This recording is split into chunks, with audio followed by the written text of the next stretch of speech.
Hi, and welcome to Smart Training 365. I'm Mo Larby, and I'm with Doug Brignole. Doug, how Hey guys, I'm good, thanks. How are you, Mo? I'm doing great, thank you. Doug, today someone asked us about progressive overload. I know, like, we talk mostly about biomechanics, but I got these questions many times, and people want to hear your opinion about this. So, what do you think of progressive overload? Well, just for the audience that doesn't quite understand the terminology you use, biomechanics has nothing to do with progressive overload because one is related to the way that the muscle responds to the stress. That's a physiological thing. When we talk about biomechanics, we talk about directions of resistance and directions of movement and joint movement and things like that, which have more to do with physics. So classical mechanics, part of physics. So when we're talking about, forced reps, high reps, low reps, training to failure, progressive overload, all of these things are physiological. And my book is not based on physiological things. It's based on mechanical things. But it's a good question because obviously what we do is we combine mechanical concepts with physiological concepts in order to get a muscle to grow. Progressive overload simply means that you are gradually increasing the amount of resistance so that the muscle is forced to adapt, is forced to grow.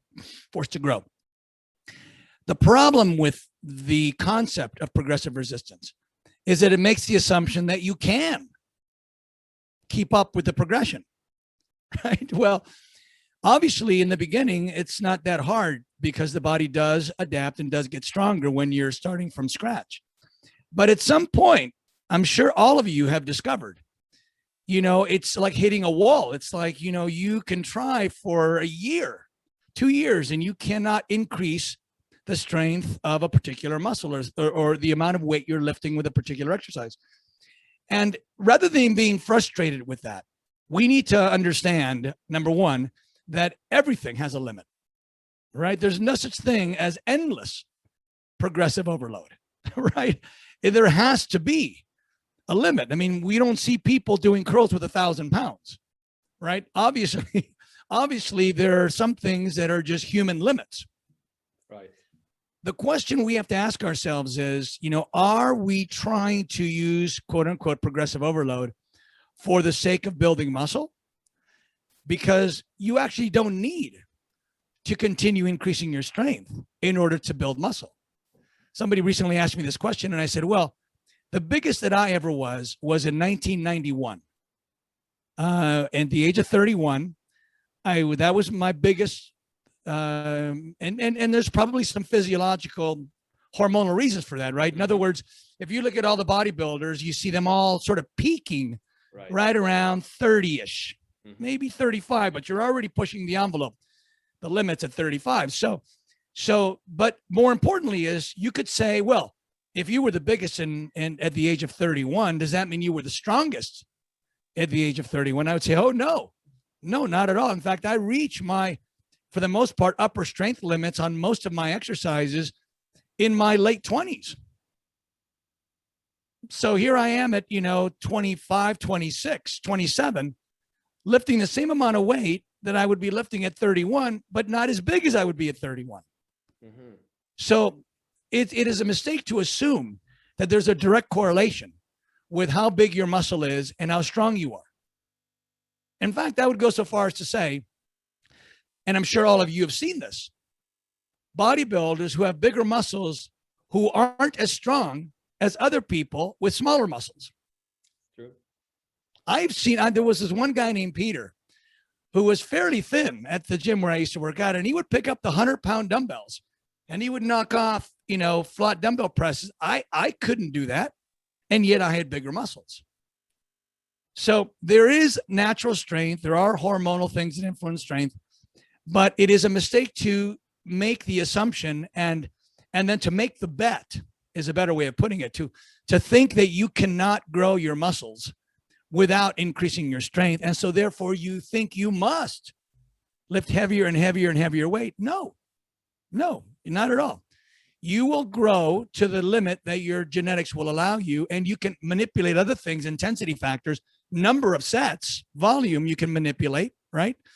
But the idea that you're doing progressive overload for the sake of building muscle is not a well-founded. It's not a wise move. Now you can say, no, I'm doing progressive overload for the sake of powerlifting. Mm-hmm. All right, well that's a different thing. Powerlifting that was my next question. Actually, yeah. Well, powerlifting, has naturally inherent risk, right? Anytime that you lift a 1 rep max, you're having more risk than a person who's lifting 6 reps with a slightly lighter weight. And when I say 6 reps, I mean maximum effort 6 reps, right? So the guy who's lifting 6 reps is going to have less injury risk than the guy who's doing that same exact exercise with a heavier weight for 1 rep. So there's an automatic risk of injury. So the question is, and by the way, that 1 rep does not build muscle. So why would you lift heavier with more injury risk without it being productive in terms of muscle growth, if not for the sake of comparing that lift to somebody else's lift? Either because it's competitive, you're a competitive powerlifter, or because you're in a group of people at the gym and you guys all challenge each other and blah, blah, blah. I think I may have told people when I met Sergio Oliva at the Mr. Olympia competition, when we were having the convention, and I went to shake his hand, he had to raise his whole shoulder up and lean back to shake my hand. He couldn't just stick his. So that is what happens when you do heavy overhead presses and heavy inclines and heavy flat benches and heavy deadlifts and heavy squats and all this. So progressive overload for the sake of bragging rights is not a good strategy. I am not your philosopher. I'm not going to tell you how you should run your life. But from a practical standpoint, I do suggest you ask yourself, how practical is this? How reasonable is this? Knowing that there likely will be a price to pay down the road. Mm-hmm. I'm just going to go back to when you said lifting 1 rep will not build muscle. I can hear some people say, well, but there is also a lot of time under tension, and imagine you're doing that 1 rep 5, 6, 7 times, you're getting a lot of muscle stimulation and you put it into almost 100%.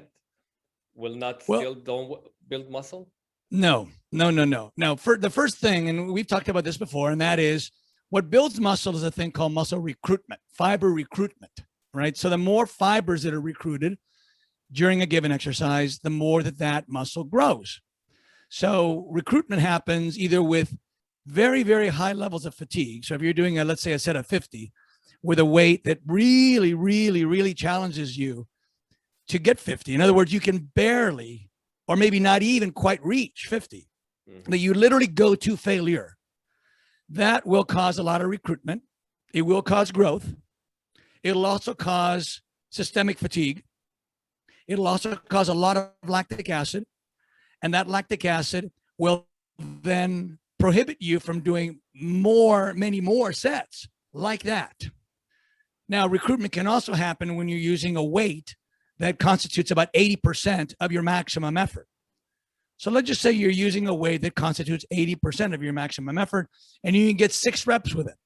Mm-hmm. The first rep is as productive as the last rep because all of those reps qualify as high fiber recruitment, right? So you don't need to go to failure with a heavy weight. You don't need to go to failure or experience much muscle fatigue in order to grow with a heavy set of 6.